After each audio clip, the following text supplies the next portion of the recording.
Silakan Mas Ji. Halo. Sebentar. Iya, oke. Oke.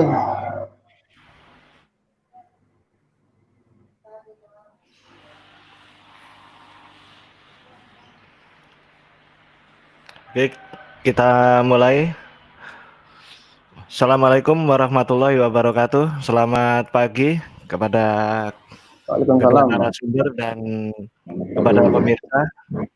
Alhamdulillah, puji syukur kehadirat Tuhan Yang Maha Esa kita dapat berkumpul untuk saling silaturahmi dan menambah wawasan dengan dialog lintas agama yang insya Allah semoga menjadi manfaat dan menambah ilmu bagi kita semua. Gitu. Untuk pagi ini sebagai narasumber dari pihak Kristen ada Bapak Rudi Yohanes atau biasa yang punya julukan Sang Debaters ini, yang kelihatan manis dengan warna background putih, dan berhadapan dengan Bapak Edi Prayitno dari pihak Islam yang berbackground hijau. Untuk pagi ini kita mengambil tema siapakah sesembahan sebenarnya. Begitu. Oke, untuk role yang disepakati adalah seperti biasa, sudah tidak sudah lazim dipakai dan standar WHO ini kayaknya. Oke, kita share rule-rule-nya seperti begini. Jadi saya jelaskan terlebih dahulu bahwasanya untuk pembuka prolog 7 menit dari pihak Muslim dan 7 menit juga dari pihak Kristen. Selanjutnya berlanjut kepada season kedua, 3 menit pertanyaan pada pihak Kristen yang diwakili oleh Bapak Edi. Terus sanggahan kepada pihak Muslim dari Bapak Rudi Yohanes, dan berlanjut sebaliknya pertanyaan kepada Muslim selama 3 menit dan 7 menit Pak Edi dari pihak Muslim menjawab. Dan yang perlu diperhatikan bahwasanya dalam 7 menit jawaban bisa juga menyanggah atau menjawab dari jawaban sebelumnya. Hal ini bisa berulang beberapa kali, tanya jawab seperti ini sesuai durasi waktu yang disepakati. Dan untuk penutup 7 menit untuk kedua belah pihak untuk menyampaikan closing statement.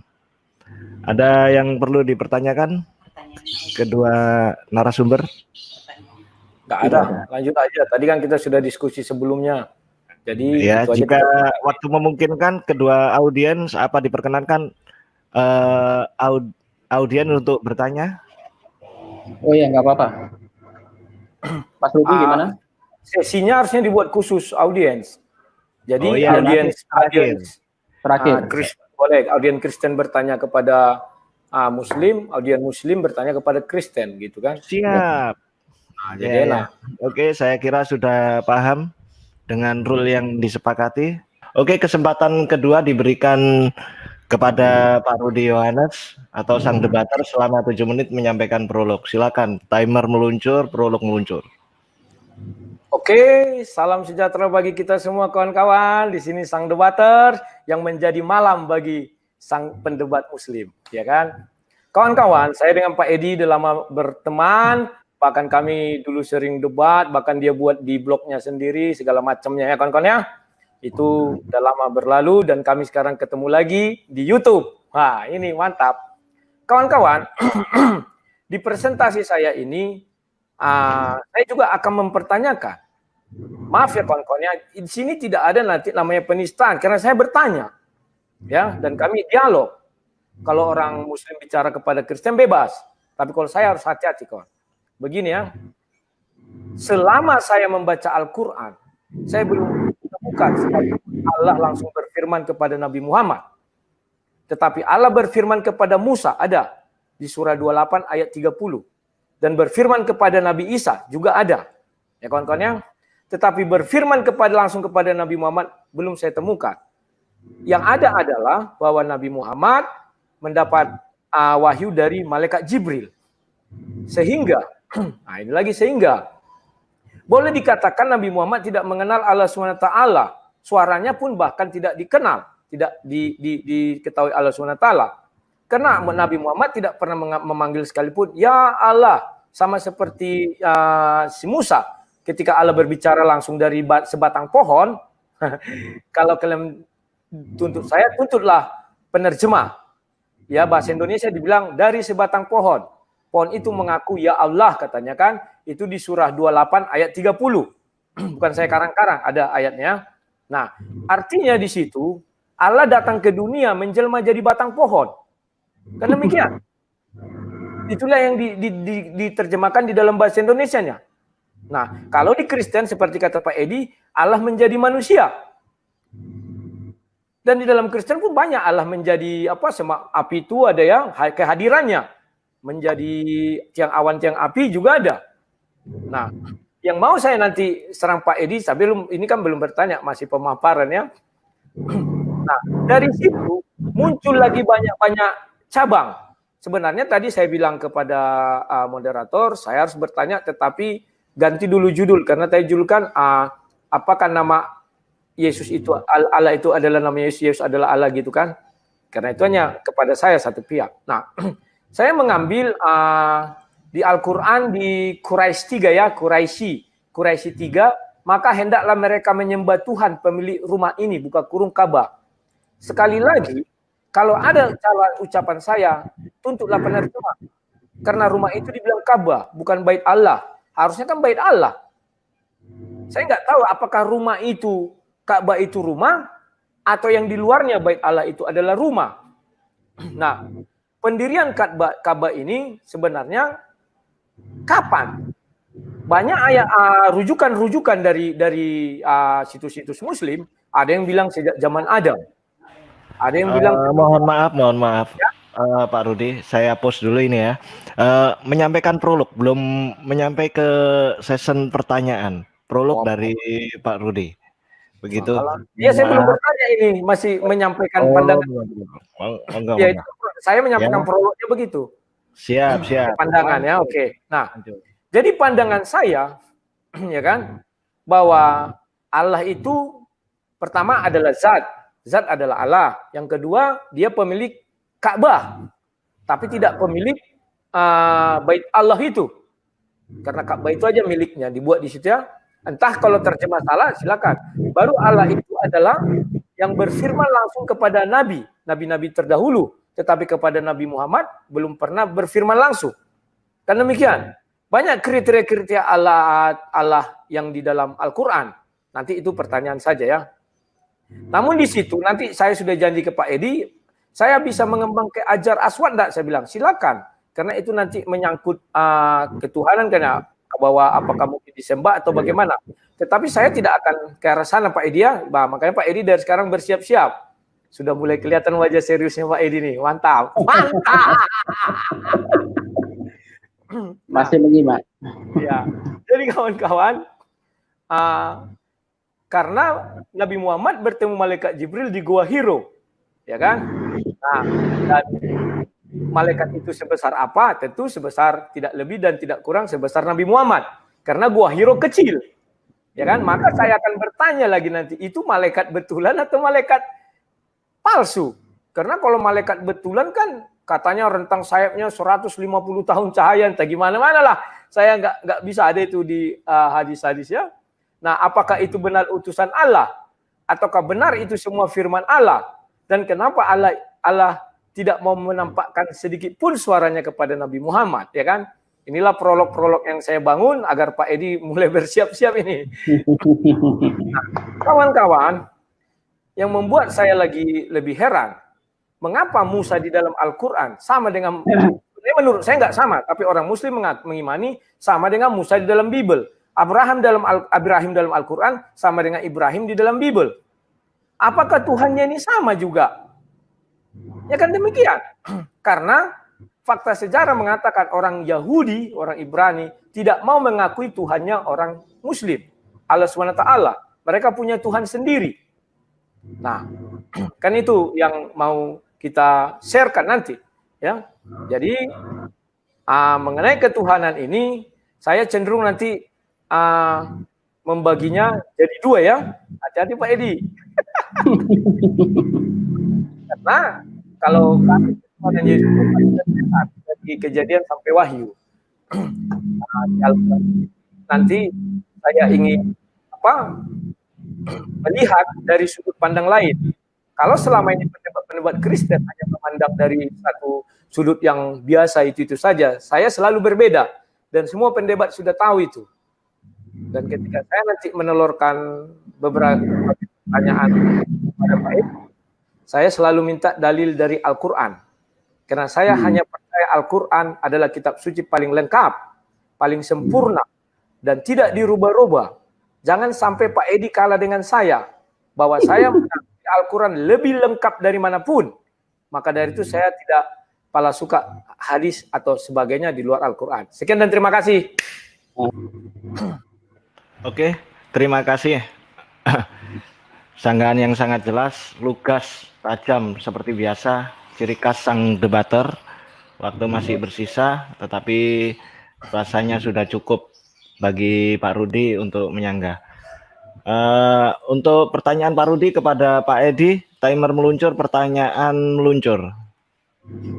Pak Edi, pertanyaan saya yang paling utama, tolong dijelaskan ketika Allah berfirman kepada Musa, apa yang dikenalkan Allah atas dirinya, apakah Allah juga atau dengan bahasa lain? Dan Pak Edi, tolong jelaskan surah 28 ayat 30 itu. Karena penting sekali bagi semua orang itu. Penerjemah ini menurut saya penerjemah yang salah. Kenapa saya katakan salah? Masa dibilang dari sebatang pohon, artinya pohon itu mengaku Tuhan? Kan demikian. Dan tolong jelaskan hubungan firman Allah terhadap Allah. Apakah dia berada di dalam diri Allah ataukah di luar diri Allah? Ya cukup itu saja, saya nggak banyak-banyak. Sudah cukup Pak Rudi ya? Udah. Oke. Untuk Pak Edi 7 menit waktu diberikan memberikan jawaban sanggahan. Oke, timer meluncur, sanggahan meluncur. Oke, terima kasih Mas Rudi. Dari sebelum saya jawab, tadi Mas Rudi sudah menjelaskan masalah firman, menjelma menjadi manusia dan sebagainya, tetapi Mas Rudi masih belum menjawab pertanyaan esensi saya. Apakah Yesus itu adalah Allah? Ini belum dijawab. Apakah Allah pernah menjadi orang bernama Yesus? Atau lebih spesifik lagi, apakah ada ayatnya, baik itu di dalam perjanjian baru? Nah, ini menyanggah pertanyaan saya, jawab pertanyaan saya. Ya, bentar. Nanti itu dijawab ya, tolong itu nanti dijawab. Sudah saya jawab. Belum lengkap tadi. Oke, saya jawab pertanyaan sampean ya. Untuk masalah Nabi Musa itu adalah nabinya Allah. Juga diceritakan di dalam Al-Quran. Kitab-kitab lama, mulai dari kitab Taurat, kitab Injil, kitab Zabur, dan sebagainya, sampai kitab Al-Quran, itu adalah kitab-kitab yang diturunkan oleh Allah. Dan umat muslim akan dianggap kafir kalau tidak mempercayai bahwa Allah pernah menurunkan kitab-kitab itu.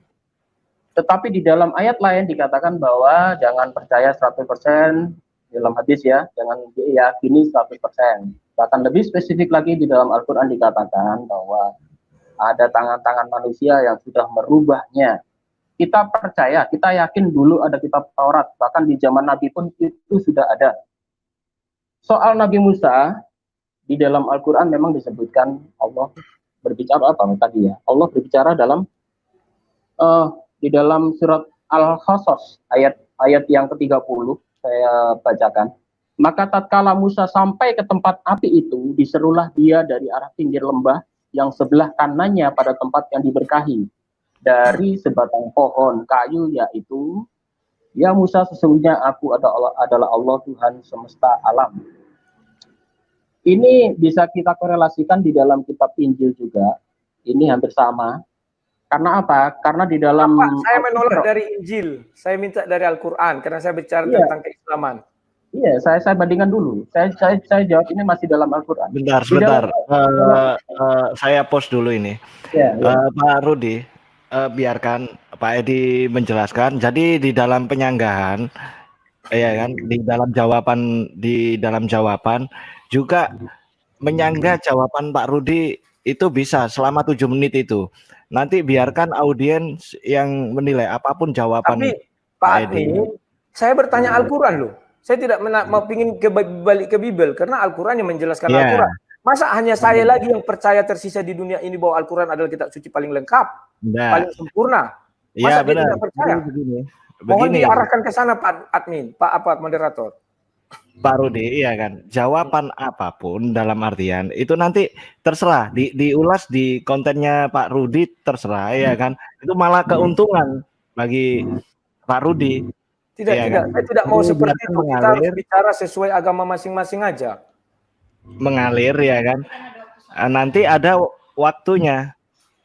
Jadi waktu itu sanggahan itu data apapun dalam artian Pak Rudi bisa menyanggah ya kan. Bisa menyanggah dalam artian juga menyanggah jawaban Pak Edi nantinya di sanggahan Pak Rudi. Iya kan, ada waktunya Pak Rudi seperti itu. Jadi ini biarkan Pak Edi dalam waktunya sanggahan. Yuk, silakan. Begitu agar enak juga disimak sama pemirsa begitu Pak Rudi ya, saling dipahami. Oke, timer dilanjutkan lagi setelah di pause. Silakan Pak Edi. Oke. Santai aja Mas Rudi. Jadi nggak usah pegang, minum-minum dulu. Di dalam Al-Isra ayat 101 di sana dikatakan, dan sesungguhnya kami telah memberikan kepada Nabi Musa itu 9 buah mujizat yang nyata. Maka tanyakanlah kepada Bani Israel tatkala Musa datang kepada mereka, lalu Fir'aun berkata kepadanya, sesungguhnya aku sangka kamu hai Musa seorang yang kena sihir. Kenapa saya angkat ayat ini? Karena di dalam gini ya Pak Mas Rudi ya, antara Injil, Taurat, dan Al-Quran ini adalah ada satu benang merah. Jadi saya tidak harus berbicara dalam Al-Quran saja, saya juga bisa melontak ke kitab Injil dan kitab Taurat. Jadi nggak usah terlalu kaku, saya dibatasi harus Al-Quran tok. Sampai bahas Injil tok, ya nggak usah dialog kita. Sendiri-sendiri kan ya, santai saja. Jadi di dalam Al-Quran juga disebutkan mujizat-mujizat yang tertulis di dalam kitab Taurat Anda, yang di dalam kitab Perjanjian Lama itu juga ditulis di dalam Al-Quran. Contohnya Al-Isra 101. Ternyata 9 mujizat yang diceritakan di dalam kitab Bible Anda, di dalam kitab Perjanjian Lama juga diceritakan dalam Al-Quran. Ini apa? Ini ada benang merah. Allah menceritakan kembali. Termasuk cerita yaitu saat Nabi Musa bertemu langsung dengan Allah. Anda pasti meyakini bahwa pertemuan itu adalah Nabi Musa bertemu dengan Allah secara langsung. Tetapi di dalam kitab Anda itu diceritakan Allah tidak bertemu langsung. Yang datang adalah malaikat. Kalau di dalam Al-Quran disebutkan Allah berbicara di balik pohon atau dari arah pohon, itu bisa dari arah pohon atau dari balik atau dari pohon, tetapi bukan Allah mewujud menjadi pohon. Itu selama ini pemikiran yang salah oleh orang-orang Kristen, dikatakan bahwa Allah berubah wujud menjadi pohon, pohonnya ngomong. Tidak seperti itu. Karena waktu itu adalah Allah berbicara di balik atau dari arah pohon, dari arah. Jadi bukan Allah berbentuk pohon menjadi pohon, pohonnya ngomong, tidak seperti itu.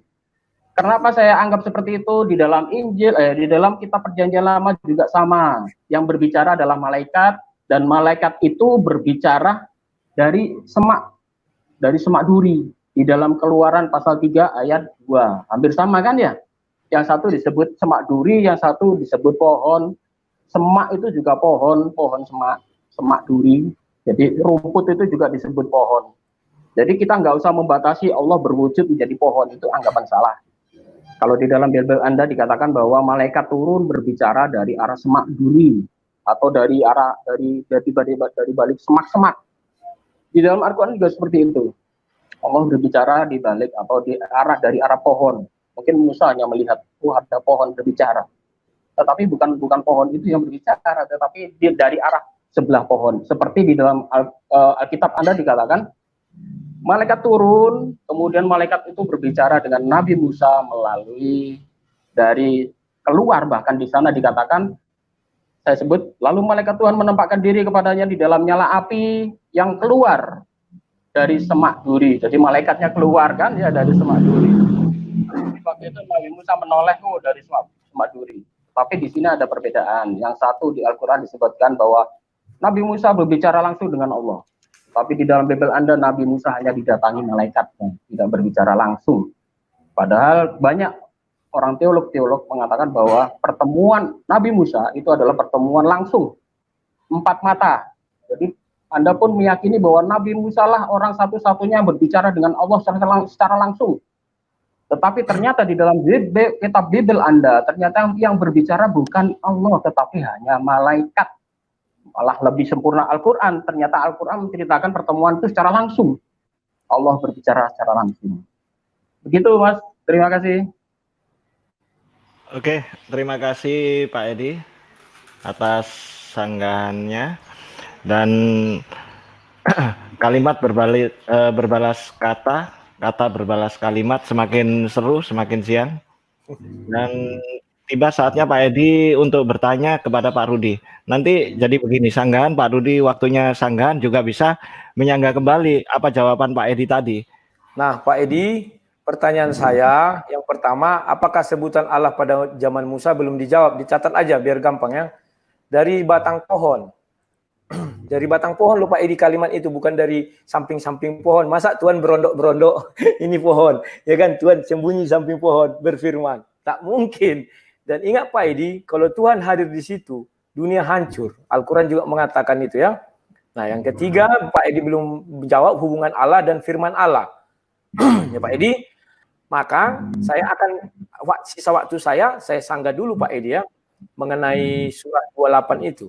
Biar jelas surat 28. Sebentar ya kawannya.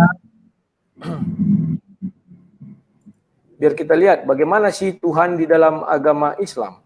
Ternyata Tuhan bisa juga turun ke bumi. Ya. Kalau Pak Edi menjelaskan dari Alkitab itu enggak urusan saya. Karena pertanyaan saya, kalau Pak Edi tanya kepada saya jawab dari Alkitab. Tapi kalau Pak Edi menjawab dari Alkitab bukan urusan saya. Masa orang Islam menjawab dari Alkitab? Saya saja yang Kristen masih percaya bahwa Al-Quran adalah kitab suci yang paling sempurna, ya, belum diedit, lengkap, belum terjamah oleh manusia. Mengapa Pak Edi justru kebalikan dari saya, menjadi antitesis dari saya, bahwa Pak Edi tidak percaya bahwa di dalam Al-Quran itu lengkap semuanya sehingga harus merujuk-rujuk kepada Bible. Tolong di-share screen layar saya Pak. Di sini ya, jadi jangan ada nanti tuduhan kepada saya. Dikatakan di sini, saya besarkan dulu ya. Nah ini, Al-Kisah 30. Di sini. Nah ini. Dari sebatang pohon kayu. Ingat loh, dari sebatang pohon kayu. Apakah Pak Edi mau mengatakan dari sebatang loh?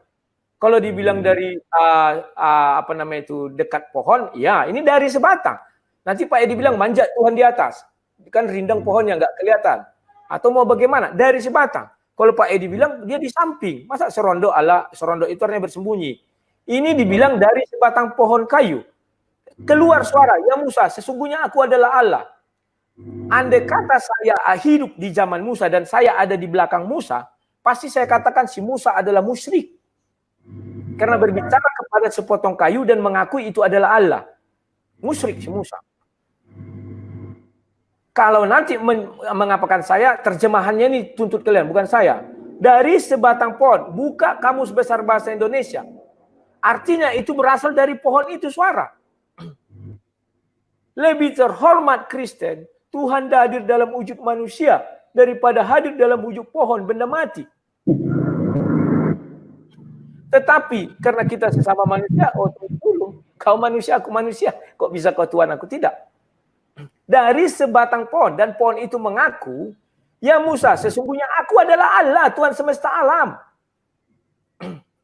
Ya Pak Edi, mau tafsir bagaimanapun silakan. Kalau ada yang salah di ucapan saya, salahkan yang menerjemahkan ini. Dan suruh ini diganti. Karena setiap saya berdebat sama Zulkifli Abbas selalu bilang, kamu umat terjemahan, bukan itu isi aslinya. Silakan. Cabut ini. Biar jangan itu isi aslinya. Dan saya pun yakin bukan dari batang pohon, bukan mengaku-ngaku Allah sebatang pohon. Aneh sekali. Ya. Betapa hebatnya pohon itu mengaku dia adalah Tuhan. Dan Musa pasti sujud di hadapan pohon itu. Pasti sujud menyembah. Kalau saya di situ saya katakan Musa musyrik. Karena sujud ke arah pohon. Mengapa pohon itu tidak dijadikan sekarang simbol pertanda arah sujud? Pohon itu loh. Itu pohon betul-betul suara Tuhan hadir dalam situ. Maaf ini Pak Edi. Memang dikatakan Allah pemilik Ka'bah. Tetapi Allah tidak pernah berfirman dari Ka'bah. Tetapi Allah berfirman dari sebatang pohon. Maaf ya, kenapa pohon itu tidak dijadikan arah? Karena Musa pasti sujud ke arah pohon itu. Karena jelas-jelas mengaku dia adalah Tuhan, pencipta langit dan bumi. Inilah yang harus tugas Pak Edi jelaskan kepada saya. Dan jangan lupa, tadi yang terakhir saya bilang, hubungan Allah dan firman Allah itu penting. Dan apa panggilan perkenalan diri Allah kepada Musa? Ingat, Musa menggunakan bahasa Ibrani, bukan bahasa Arab. Oke, sekian dan terima kasih. Semua dijawab. Oke, Pak Rudi. Selama 7 menit tadi berlalu dengan cepat untuk menyanggah pertanyaan Pak Edi. Sekarang 3 menit Pak Rudi untuk bertanya kepada Pak Edi. Waktu dan tempat dipersilakan, timer meluncur. Saya mau bertanya, itu sudah saya lewatkan. Inilah hebatnya saya kalau bertanya Pak Edi, tidak mau mundur. Saya maju lagi. Ya, dikatakan di Al-Quran bahwa Allah lah pemilik Ka'bah. Di dalam Ka'bah ada sebuah batu namanya Hajar Aswad. Dan saya sudah cari literal daripada agama Islam. Hajar Aswad ini dikatakan bisa mencabut dosa, menghapus dosa, segala macamnya. Ya kan? Dan di Al-Quran sendiri tidak ada tertulis mengenai Hajar Aswad ini. Saya heran. Ya kan? Padahal Allah mengatakan bahwa dialah pemilik Ka'bah. Apakah tidak pemilik Hajar Aswad? Jelas. Karena Hajar Aswad menempel di dalam Ka'bah. Dan menurut literatur Islam, Nabi Ismail lah yang menemukan batu itu dan Ibrahim lah yang meletakkannya di dalam Ka'bah. Ya. Dan ketika orang berhaji, orang lebih memburu Hajar Aswad, berebut itu mencium, melambai dengan mengatakan apa ya Allah ayat Tuhan aku datang, dan segala macam ritualnya terhadap batu Hajar Aswad. Kekuatan batu Hajar Aswad melebihi Ka'bah itu sendiri. Ka'bahnya dikelilingi loh. Kalau mengelilingi Ka'bah artinya mengelilingi Hajar Aswad. Tetapi orang tidak pala berebut mencium Ka'bah. Tetapi Hajar Aswad mati-matian orang menciumnya. Dan saya lihat katanya itu batu dari sorga. Dan itu pernah menghapus dosa. Setahu saya yang menghapus dosa hanya Tuhan. Lagi-lagi saya bertanya, setelah pohon mengakui dia adalah Tuhan. Sekarang Hajar Aswad disetarakan dengan Tuhan bisa menghapus dosa. Mohon dijelaskan itu Pak Edi. Bagaimana kedudukan Tuhan itu sebenarnya? Allah adalah zat, zat adalah Allah. Apakah bisa dilepaskan? Kayak kami, Allah adalah roh, roh adalah Allah. Tidak bisa dilepaskan, sudah dua tunggal. Tambah kami firman. Makanya saya butuh Pak Edi, kedudukan firman di dalam ketuhanan Islam itu bagaimana? Agar saya bisa melihatkan Allah adalah zat, zat adalah Allah. Apakah firman ini bagaimana? Ya Pak Edi, jangan lupa Hajar Aswad itu penting sekali karena bisa menghapus dosa. Nabi Isa tidak bisa menghapus dosa. Nabi Muhammad tidak bisa menghapus dosa. Tapi sebuah batu bisa menghapus dosa. Saya nggak tahu. Silakan. Itu cukup sekian. Oke, terima kasih Pak Rudi. Pertanyaan yang tajam, lugas, dan jelas. Jadi seperti tema sebelumnya, kembali ke tema sebelumnya, bahwasanya siapakah sesembahan sebenarnya? Seperti itu. Oke, Pak Edi, 7 menit untuk menyanggah.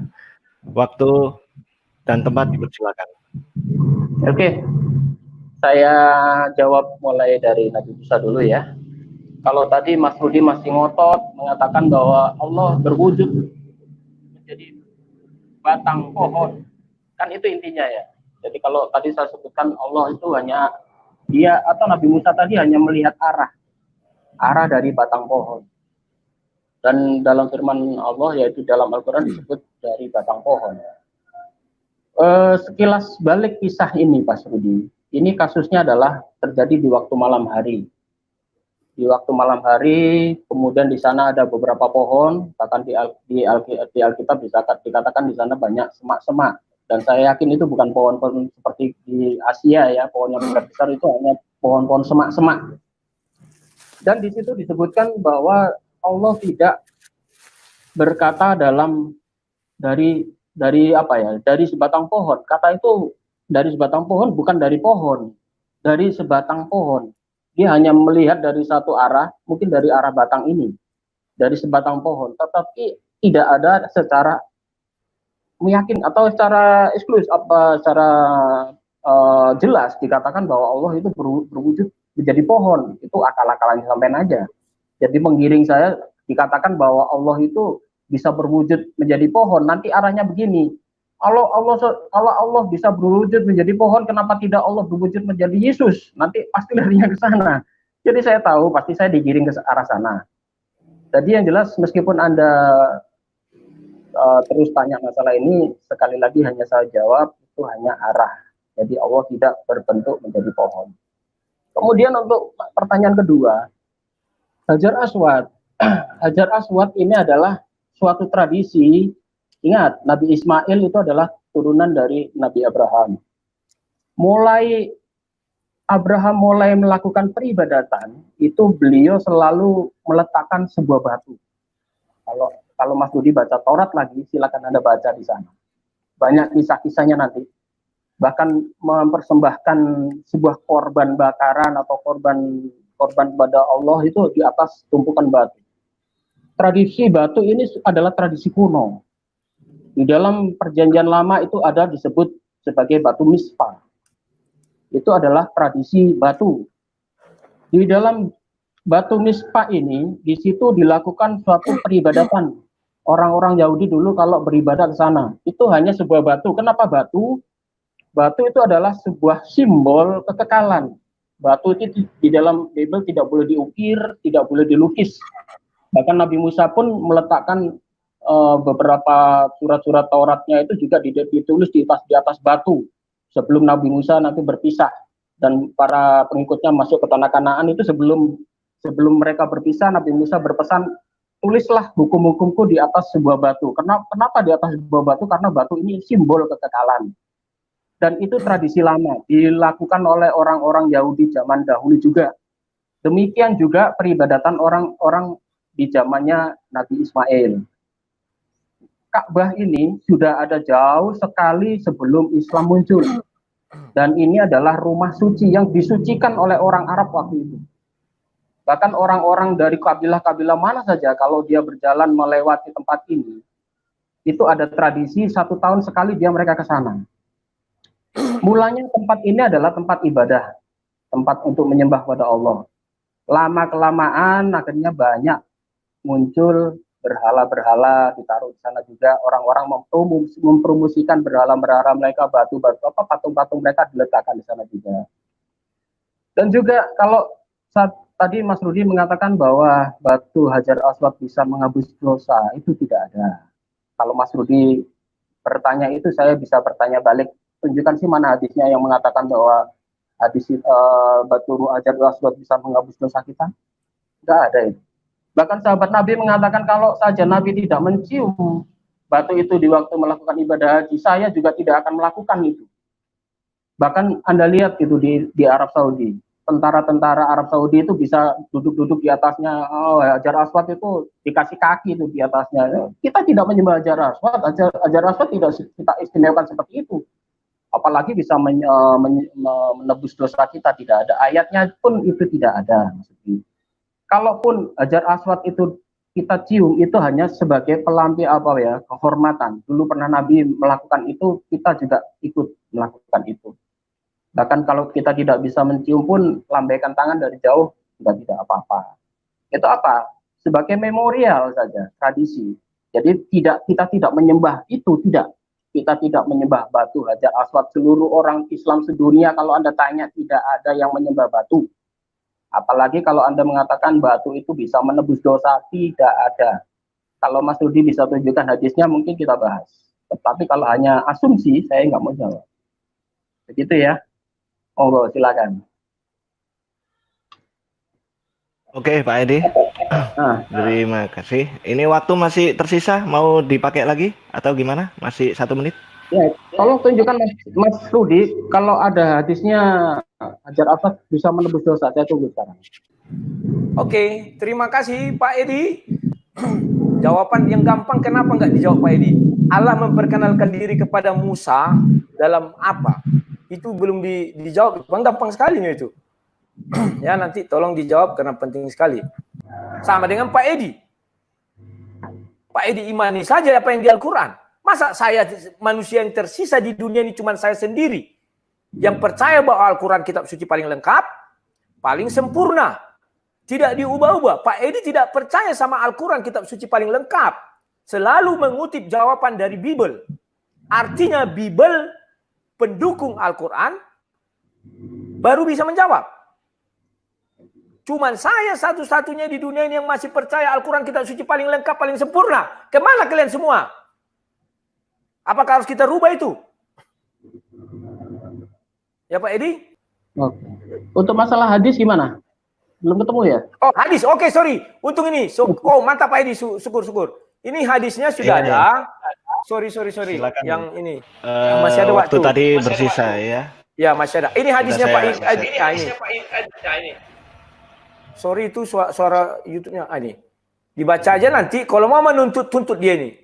Dibilang dari Ibnu Abbas radhiyallahu anhuma. Dia berkata bahwa Rasulullah SAW bersabda, Hajar Aswad turun dari surga. Padahal batu tersebut begitu putih. Lebih putih dari susu. Dosa manusia yang membuat batu tersebut menjadi hitam. HR Tarmizi 877 sahih menurut Syekh Al-Albani. Dan baca lagi ke bawah ini Pak Edia semuanya. Bukan saya coba ditunjukkan linknya saja Pak Rudi. Bisa ditunjukkan linknya.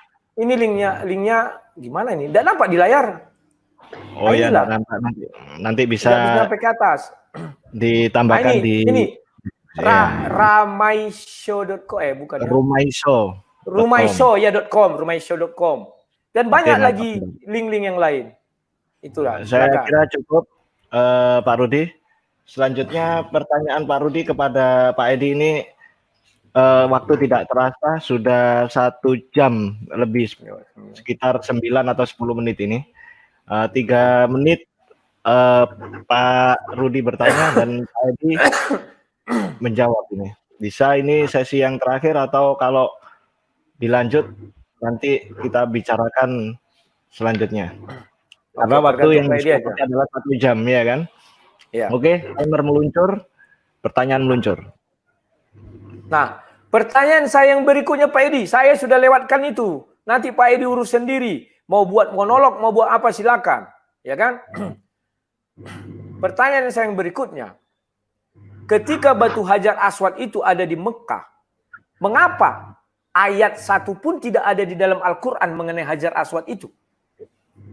Saya sudah bolak-balik Al-Quran, tidak saya temukan 1 ayat pun. Tetapi begitu pun saya tetap percaya Al-Quran kitab suci paling sempurna, paling lengkap, tidak terjamah tangan manusia, tidak diubah-ubah. Bisa jadi saya lewat membacanya karena saya tidak tahu bahasa Arab. Namun setelah sesuai bahasa Indonesia yang saya cari, saya tidak temukan Hajar Aswad. Tetapi faktanya adalah bahwa ada Hajar Aswad di atas Ka'bah, di dalam Ka'bah itu ya. Apakah itu tambahan? Saya nggak tahu. Andai kata itu di dalam Al-Quran ada, oh iya memang ada di dalam Ka'bah ini namanya Hajar Aswad. Ya kan? Tetapi masalah itu ditambahi setelahnya, saya tidak tahu. Karena di Al-Quran tidak ada. Kan demikian ya. Nah, jadi menurut saya, penyampaian firman Allah berfirman kepada si Malaikat Jibril menyampaikan kepada Nabi Muhammad. Dan Nabi Muhammad menyampaikan kepada saudara-saudara, teman pengikut-pengikutnya. Dan pengikut-pengikutnya ada yang menulis, ada yang menghafal. Saya nggak tahu di mana ini Hajar Aswad ini berada sekarang. Kenapa tidak ada dalam Al-Quran? Saya nggak tahu. Padahal ini penting. Karena di dalam ritual orang berhaji, atau di dalam ritual, satu lagi sesudah haji, apa ya, haji kecil, apa namanya, lupa saya itu yang artis-artis juga sering, itu juga penting mengenai Hajar Aswad ini. Bagaimana tidak ada satu ayat pun di Al-Quran mengenai Hajar Aswad. Tetapi ada barang itu. Ada benda itu. Itulah membuat saya heran sampai sekarang. Dan menurut beberapa hadis, dia menghapus dosa. Sementara Al-Quran mengatakan penghapus dosa itu hanya Allah subhanahu wa ta'ala. Bagaimana bisa benda-benda ini bisa menghapus dosa? Saya nggak tahu. Kalau bisa semua Pak Edi nggak percaya, ya sudah, hadis itu buang semua itu. Yang mengatakan dia dulu bentuknya putih susu, tapi karena dosa manusia, disedot semua dosa itu kan? Saya nggak ngerti. Mengapa batu lebih mulia daripada Nabi? Nabi saja tidak bisa mengampunkan dosa. Tetapi batu Hajar Aswad, atau Hajar Aswad artinya batu dari surga itu, bisa menghapus dosa, bukan mengampuni, menghapus langsung. Oke, sekian dan terima kasih. Oke, Pak Rudi. Dan untuk 7 menit selanjutnya Pak Edi menyanggah waktu dan tempat, dipersilakan. Oke. Untuk Hajar Aswad sudah saya ceritakan asal mulanya tadi bahwa ini ada kaitannya dengan tradisi batu di kalangan keturunan Nabi Ibrahim. Itu ada banyak sekali kisah-kisah itu di dalam Bible. Kalau Ismail pun juga ada batu di sana, itu karena dulu ada tradisi kalau beribadah kita harus meletakkan sebuah batu.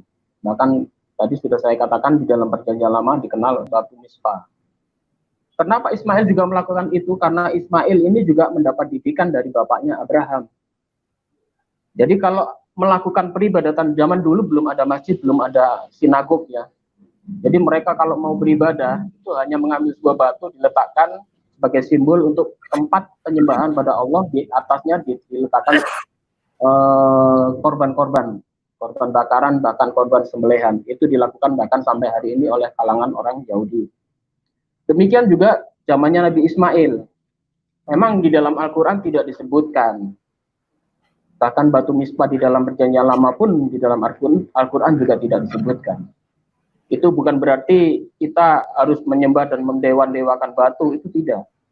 Tidak disebutkan aja sekarang sudah batu Aswad ini sudah banyak penyelewengan, bahkan dikatakan tadi sebagai tuduhan Anda, bahkan ini bukan tuduhan Anda saja, bahkan orang Muslim pun kita tidak menutup mata juga menganggap bahwa batu Hajar Aswad ini juga bisa menghapus dosa. Itu anggapan yang sangat keliru. Tetapi ini secara umum juga diterima.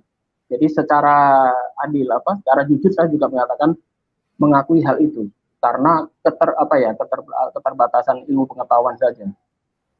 Dan juga saya katakan tadi Hajar Aswad ini pun tidak begitu istimewa karena begitu sahabat-sahabat pun mengatakan kalau saja Nabi tidak menciumnya, saya juga tidak akan melakukan hal itu.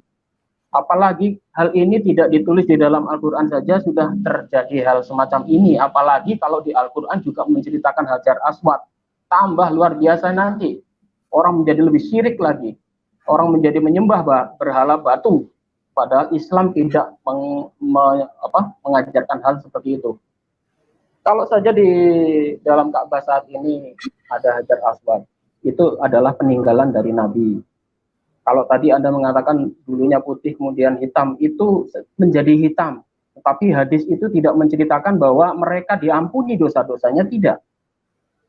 Karena dosa-dosa itu menjadi hitam, ya seperti itu hadisnya. Tetapi tidak disebutkan bahwa batu itu bisa mengampuni dosa manusia, tidak. Mungkin saja karena perjalanan waktu dan sebagainya, karena terjadi perubahan alam, batu itu bisa menjadi hitam.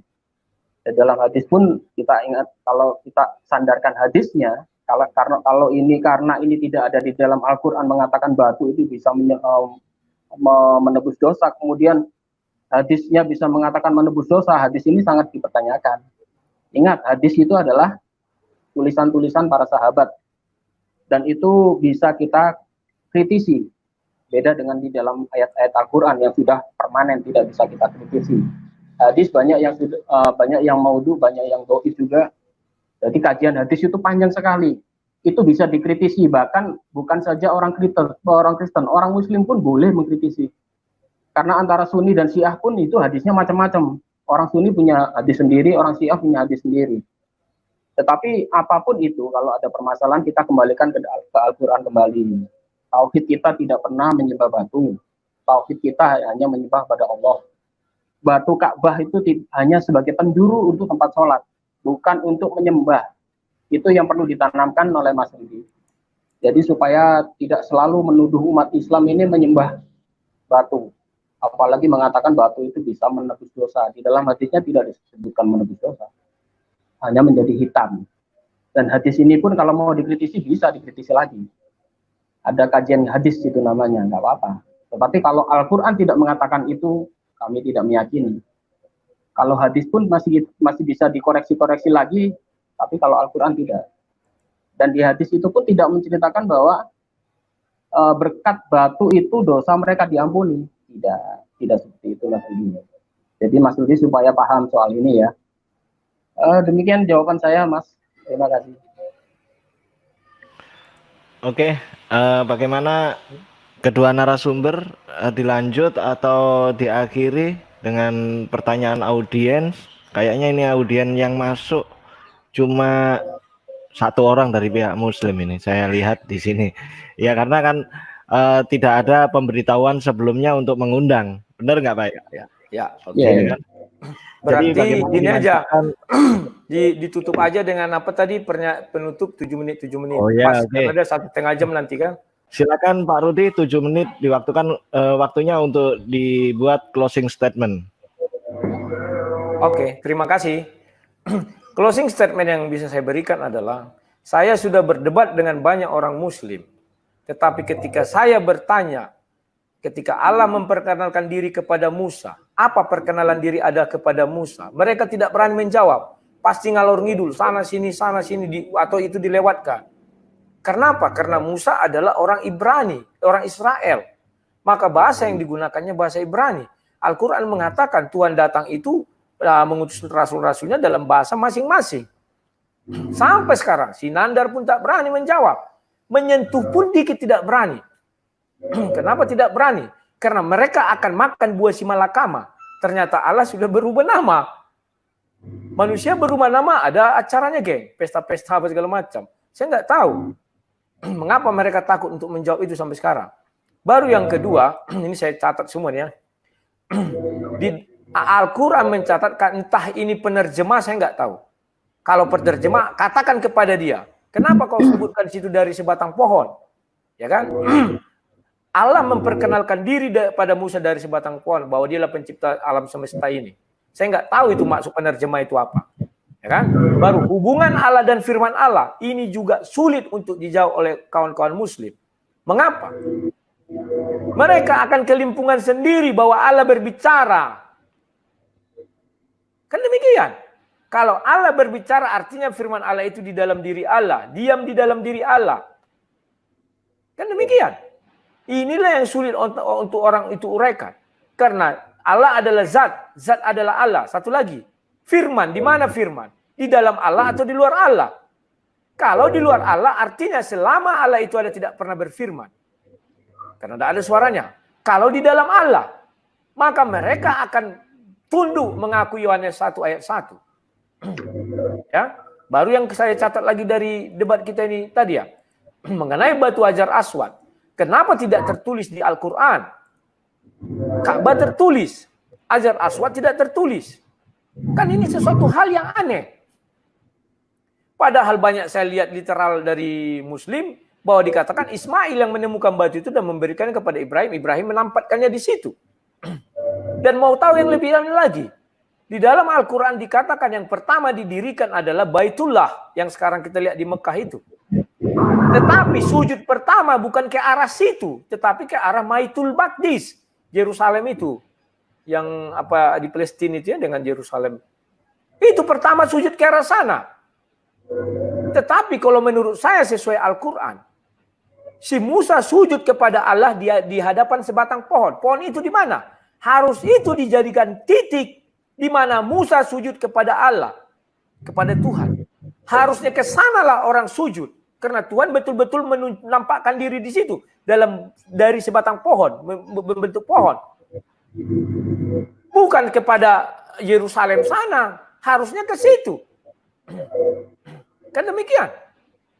Di Yerusalem kita bilang, yang asli di dalam Al-Quran diceritakan Tuhan menampakkan diri kepada Musa, ya di situ. Dan di situ pula Tuhan ingin menunjukkan diri sama si Musa, maka gunung-gunung pecah. Gunung hancur ya. Harusnya di situ tempatnya. Dicari itu di mana.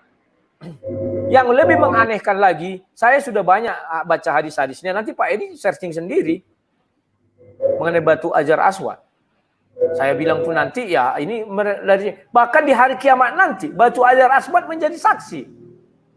Ini ada dari Ibnu Abbas, ia berkata bahwa Rasulullah SAW bersabda mengenai Hajar Aswad, demi Allah, Allah akan mengutus batu tersebut pada hari kiamat dan ia memiliki dua mata yang bisa melihat, memiliki lisan dan bisa berbicara dan akan menjadi saksi bagi siapa yang benar-benar menyentuhnya. Nah inilah sebab mungkin orang setiap berhaji atau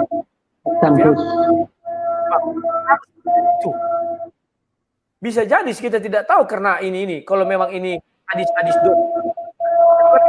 situsnya ada. Ya kawan-kawan ya, oke sekian dan terima kasih. Itu penutup dari saya.